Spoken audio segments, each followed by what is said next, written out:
So are you working on a new project now? Oh, yeah. And what's that process like compared to when you made your first project? This one's hard because I'm paying rent now.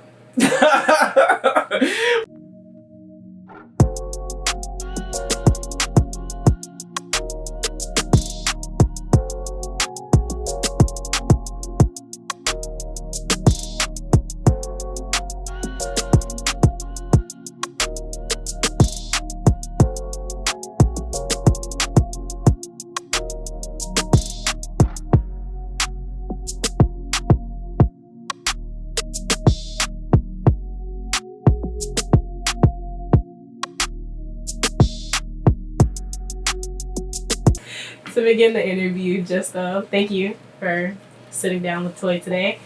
Just start off talking about how long you've been performing. I've been performing since probably like I was a kid. I always was in like heavily involved in like church activities when I was a kid. Started off on the dance crew and then the church. The praise dances? Well, but we had like a not the praise dancers, but like the we had like a dance crew. Like it was like choreography like type shit, And then I was on the praise team. I was on the choir, and then on top of that, like I would perform at my school talent shows and stuff. When I was in elementary school. What drew you to R&B? The R&B. Honestly,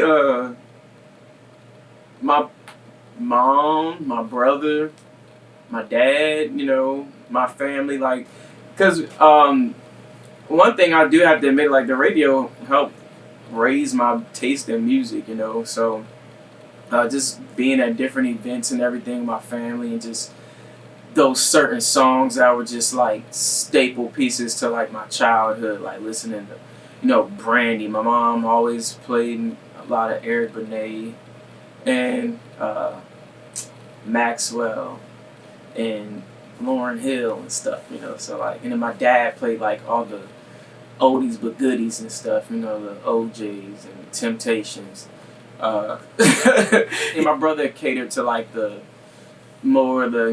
hip hop elements and everything, like just mad Method Man, Redman, Busta Rhymes, The Roots, stuff like that. So. I don't know, honestly, my family just, they probably didn't know what they were doing, but like I was always hip to everything, at the same time. You talked about Eric Benet and Brandy and things like that. Who would be your dream feature with the R&B artists that are out right now? Dream feature with the R&B artists? Or collaborator where they produce it and you sing on it, or vice versa? Right now, there's this artist by the name of Peyton.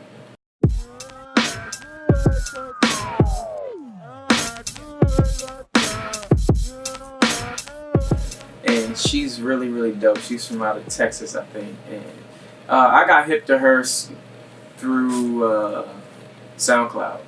Steve Lacy. Mm-hmm. Steve Lacy produced the track for her. And yeah, I think she's dope. She has an awesome voice. Before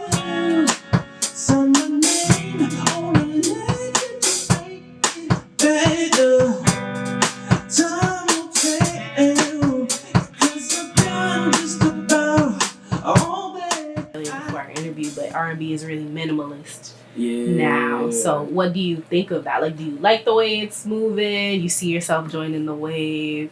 What are your thoughts on that? It's the always tell me it's the vibey era now. It's like everybody's it's all about the vibe. Yeah. The energy of the song. Yeah. Sometimes we don't got to sound good. It's just about the vibe, So, but I mean, it's at the end of the day, I'm like, I don't know, cause there's a part of me. I'll tell you this. My left side of my brain is like, all right, it's cool, but I feel like it's somewhat like lazy sometimes, But the right side of my brain is just like, well, it's not that bad because like you you're making music that's in the moment at the end of the day when you make like, you know, minimalist stuff, you know, it's just in the moment. I'm just developing just like balance, you know, between the two, you know, just like I like albums that were, what do you call it, roller coasters, you know. At least all my favorite albums are like roller coaster albums. Like it might have started off like, for example, like Stevie Wonder's Songs in the Key of Life. I was thinking that. Exactly. It's a roller coaster, you know. And then Lauryn Hill's Miseducation, that's like a roller coaster album. All of Michael Jackson's albums were roller coaster albums, like, you know. So, you know, yeah. That's that's where I'm staying on. Just balance, you know. Yep. Perfect. That's perfect. Yeah. You doing some next shit with these harmonics, man. Just one thing in the circle. Yeah. Actually sounds really dope. Keep going. A self-titled EP. Yeah, I did release one. Yes. So talk to me a little bit about the process of making that EP. That was actually, that was like, it took a while, but at the same time, at least like when we got in the studio, it was just mad easy, you know, because this was songs that I was sitting on for a while, and I had like every single musician that I needed in the studio. And it was like clockwork. Like, okay, we doing this part, then after that I'm doing it. Shout outs to Aaron Freeman, Howard King, and then my brother Marcus Kelly.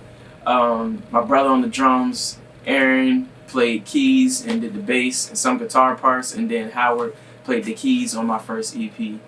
And yeah, that was like, it was like clockwork. And then I cannot forget the only other co-producers on that were my cousin Bubba, who produced and wrote the track Fever, and I took like his version and made it into my own. And then I had another record that like probably got me the most buzz that I have now. It's a record called Dancing, and that was co-produced by my homie Noose.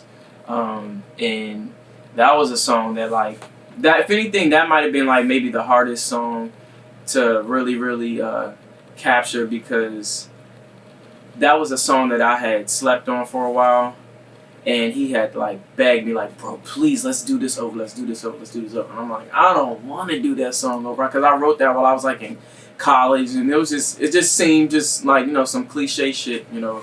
But it was actually probably like one of the best ideas for him to provide, to like ask me to do that song over, because people love that song still to this day. So. Oh, I'm stuck here in this padded room, and some would might assume I'm crazy. Fall into modeling? Was that something you were like, I'm gonna pursue this, or? Honestly, it just came from just, you know, I like to look good, and I like to look good, and I like to stunt, you know. Yeah. Cause, you know, in general, like, you know, just black folk, we like to stunt. Do you see yourself mixing like the fashion and the music, or you keep them separate? Oh, hell yeah.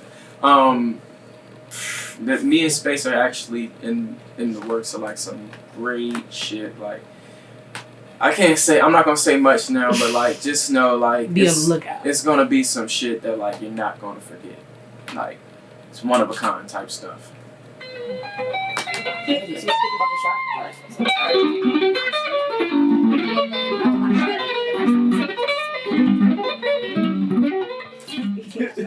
So are you working on a new project now? Oh yeah.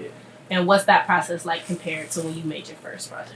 This one's hard because I'm paying rent now. But it's like all the ideas are there, but honestly, just making sure I have like because I'm one of those people where I gotta have like the exact sound I'm hearing in my head on it. So pretty much like it's a little harder nowadays, just because I don't have the team of musicians that I had access to before, you know. But however, the people I'm working with now are people that are very, very how do you say it? They're students of the game. So we're all just sort of like figuring it out together as a unit. So, and this project is actually like an actual concept EP. So I really got inspired by the music score of the Stranger Things show. And yeah, I just really liked it, and I started like just fooling around with different sounds on my computer. There's more synth pads and arpeggiators and stuff, you know, and just writing, you know, some stuff that basically I made an album as if the Stranger Things crew came to me and said, "Hey, can you make a soundtrack for this show?" So like, I'm excited. Yeah, I'm mad excited. As much as I'm excited, I'm mad nervous to put it out too. But for now, like, I like the challenge of like taking different elements and still keeping it R&B somewhat, you know. All right, this is Justo, Ontario, and I'm rocking with Toy Records. You can smile. Why you stuck? Like you froze. Joe was like, "Can I ghost play for you, nigga?" It's like, yeah, don't play anything. I'll play for you. No. All right. This is Justo, Ontario, and I'm rocking with Toy Records.